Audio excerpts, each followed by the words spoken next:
UP विधानसभा का शीत सत्र चल रहा है। आज भारी भरकम 26,000 करोड़ का अनुपूरक बजट पेश किया गया, जिसे विकास की योजनाओं, किसानों को मुफ्त बिजली और गन्ना बकाया के भुगतान में लगाया जाएगा।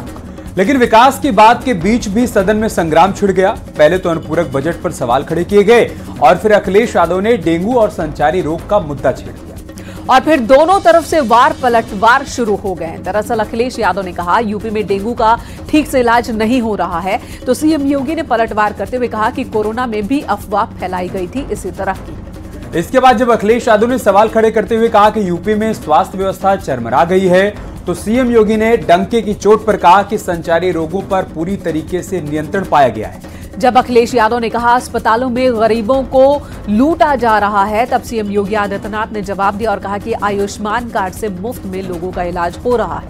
वहीं यूपी के अस्पतालों में सुविधाओं से लेकर नए अस्पतालों तक का मुद्दा उठाया गया, जिसका सीएम योगी ने चुन चुन कर जवाब दिया। आपको दिखाते हैं इसी पर रिपोर्ट कि कैसे सीएम योगी और अखिलेश यादव एक बार फिर आमने सामने हुए। उत्तर प्रदेश विधानसभा का शीतकालीन सत्र शुरू हो चुका है। विपक्ष की तरफ से विरोध के मुद्दे सेलेक्ट हो चुके हैं और बैनर तख्ती लेकर विधानसभा के बाहर नारेबाजी भी होने लगी है। समाजवादी पार्टी के विधायकों ने इस बार सरकार को घेरने के लिए स्वास्थ्य और रोजगार का मुद्दा उठाया और काले कपड़े में धरना प्रदर्शन भी किया। आज जमीन पर समस्याएं हैं, सरकार पुराने बजट को खर्च नहीं कर पाई और एक नए अनुपूरक बजट की बात करती है, और जिस बजट को आपने सामान्य बजट में खर्च किया था वो बजट तो आज तक आप खर्च नहीं कर पाए। बात बढ़ाइए मत, मैं आपसे केवल ये चाहता हूँ। दरअसल यूपी विधानसभा में डेंगू के मुद्दे पर विपक्ष ने सरकार को घेरने की कोशिश की।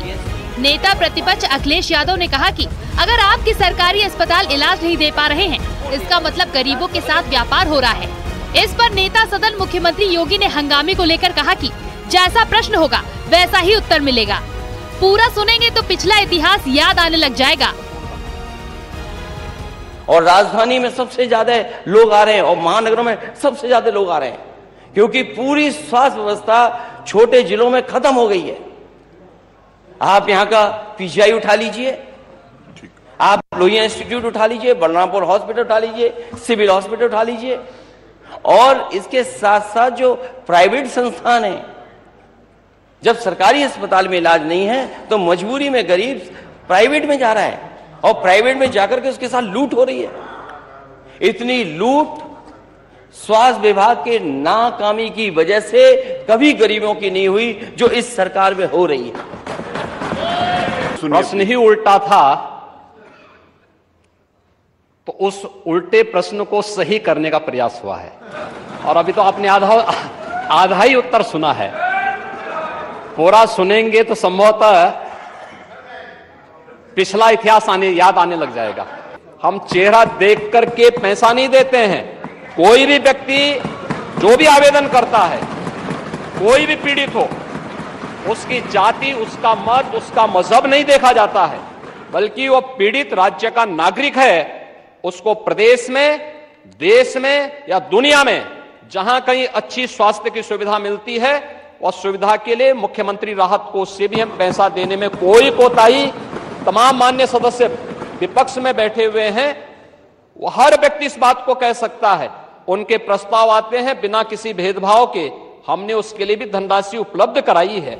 सदन में सवाल जवाब के बीच 2023-24 का पहला अनुपूरक बजट पेश कर दिया गया है। योगी सरकार के अनुपूरक बजट का आकार 26,760 करोड़ 67 लाख का है, जिसमें कई नई योजनाओं के लिए भी प्रावधान किया गया है। योजनाओं के लिए 21,339 करोड़ 46 लाख का प्रस्ताव, किसानों को मुफ्त बिजली के लिए 900 करोड़ रुपए, गन्ना बकाये के भुगतान के लिए 400 करोड़ रुपए, राज्य राजधानी क्षेत्र के विकास के लिए भी बजट का इंतजाम। वहीं सदन में पक्ष और विपक्ष के बीच तू-तू मैं देखने को मिला। समाजवादी पार्टी की ओर से सदन की अवधि बढ़ाने को लेकर मांग की गई, जिस पर वित्त मंत्री सुरेश खन्ना ने शायराना अंदाज में विपक्ष को जवाब दिया। कार्य स्थगन प्रस्तावों की संख्या कम कर दी गई है, जिससे प्रदेश में संबंधित ज्वलनशील मुद्दों पर सरकार से जवाब नहीं मिल पाएंगे। मानवर प्रदेश से संबंधित गरीबी, स्वास्थ्य, कानून व्यवस्था, बेरोजगारी, आरक्षण, विसंगति, महिला अपराध जैसे ज्वलनशील मुद्दों पर जनप्रतिनिधियों द्वारा सरकार से सवाल जवाब करने हेतु सदन के कार्यक्रम को संशोधित करते हुए इसे 10 दिवस हेतु जारी करने हेतु औचित्य पर मैं आपसे व्यवस्था की मांग करता हूं। नियमावली पहले भी थी और यही कुछ नियमावली में था। नियम मान्यवर जब ये इधर बैठते हैं तो न तो ये संविधान देखते हैं मान्यवर और न ये नियमावली देखते हैं। जब उधर बैठते हैं तो सारी किताबें निकल जाती, पता नहीं कहां रद्दी से निकाल लाते, कहां आ जाती है। एक भी बार मान्यवर आईना जब भी उठाया करो पहले देखा करो फिर दिखाया करो। यानी एक तरफ योगी सरकार अनुपूरक बजट के तहत किसान से लेकर युवाओं तक के लिए बेहतर इंतजाम कर रही है, तो वहीं विपक्ष की तरफ से डेंगू, मलेरिया और संचारी रोग पर सियासी प्रयोग हो रहे हैं। Bureau report, news 18।